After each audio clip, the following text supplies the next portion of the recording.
Is it possible to make Greek yogurt at home? That's the question we have today, so make sure to watch till the end to see the results. In a large pot over medium heat, we are going to add 8 cups of milk. Bring it all the way up to 180 degrees.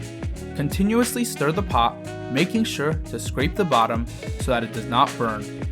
Once it hits 180 degrees, prepare an ice bath and place your hot milk pot inside. Let it cool down to 110 degrees. If you want to see more store-bought items made at home, then make sure to subscribe. In a separate bowl, we are going to add 5 ounces of plain Greek yogurt. Once the milk has cooled to 110 degrees, add 2 cups into the bowl with yogurt and mix together until smooth. Once the first 2 cups are mixed in, add the remainder of the milk and mix it all together.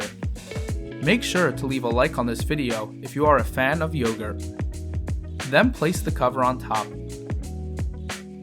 I'm going to cook it for 8 hours in a yogurt maker.